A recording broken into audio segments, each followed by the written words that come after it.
And welcome everyone to the Riverside County Board Brief as we give you a brief look at what took place during today's Riverside County Board of Supervisors meeting.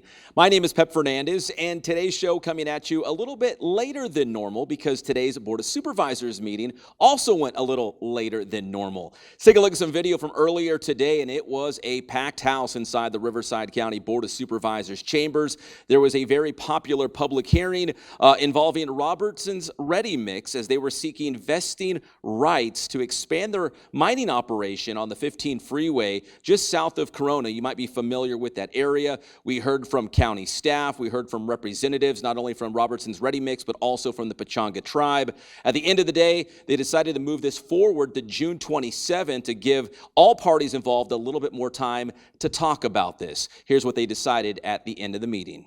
Well, the only reason would be to give the parties time to have those discussions. Sometimes it does take a lot of time, especially if they want to have an MOU in place or if they want to have an agreement in place. So I wanted to give them plenty of time to do that, as well as staff considering both findings for and against. So we need to kind of look at the findings too. And has to And go you to guys, if you're tribal okay with council. this? Are you okay with June 27th? Yes, we are okay with it. Okay. All right, we have a motion and we have a second. The public hearing is going to be closed. The only items that will be taken up at the June 27th hearing will be any newly discovered information and the particular agreement or lack thereof between Robertson's and Pechanga. All right, so June 27th, mark your calendars.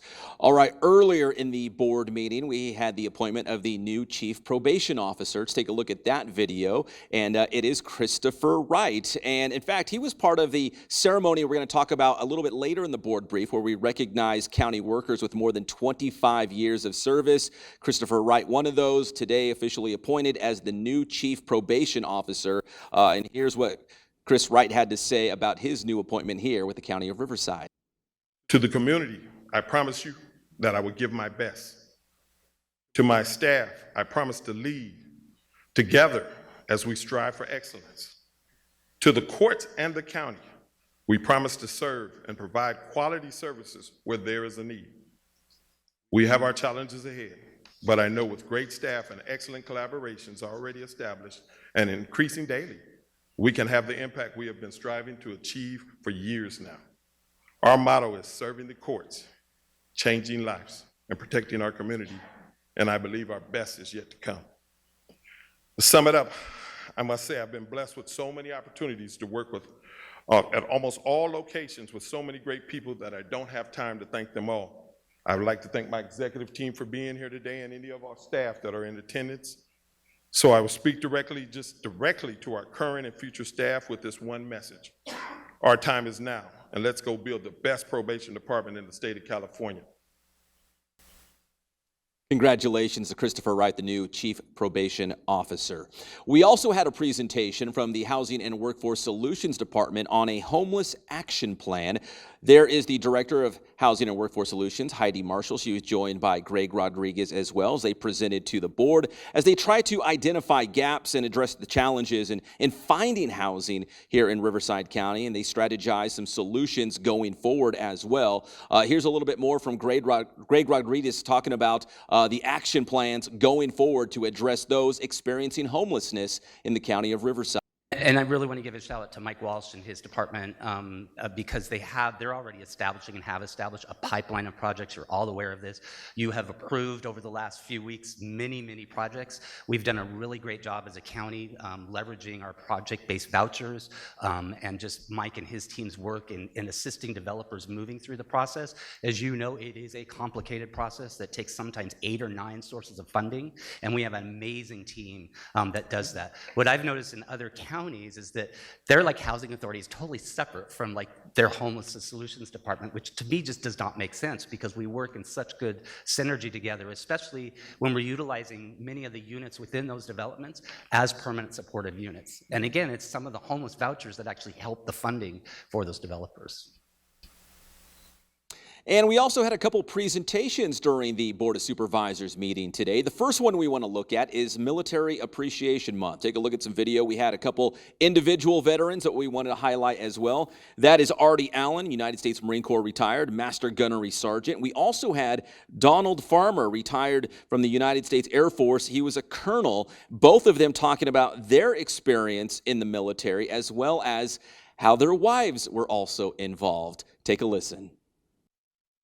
We have Armed Forces Day this month. We have National Military Spouse Appreciation Day on the 12th. We have Memorial Day. So this is a great month to represent all of our active duty veterans and those who have come before us and that's already left us. And thank my wife today. We've been together 36 years. She's been together through my 31 years and 3 wars of combat. So thank you for recognizing. When the Iraqi war started, my wife and I were in the Air National Guard, we're flyers, and we asked when we showed up, they said, show up with packed bags, warm clothes and cold clothes. We're like, well, where are we going? They said, we don't know. Like, okay, well, how long are we gonna go? Well, we don't know. Our order said 2 years.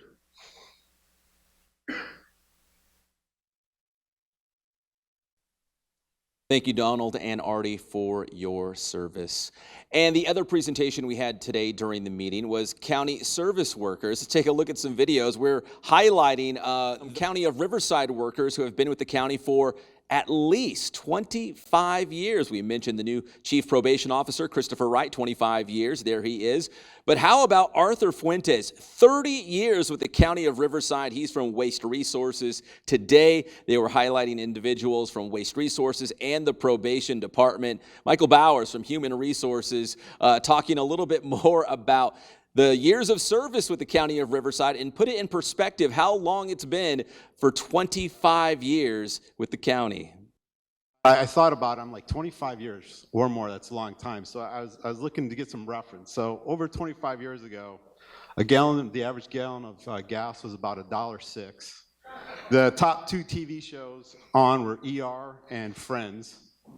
Saving Private Ryan was just won 5 Academy Awards. There was no Facebook, there was no Twitter, there was no YouTube, there was no Instagram, and Google was just founded in 1998. And the reason I know that is because I Googled it. That was a long time ago. Well, that's going to do it for this edition of the Board Brief. My name is Pep Fernandez, and we will see you next time.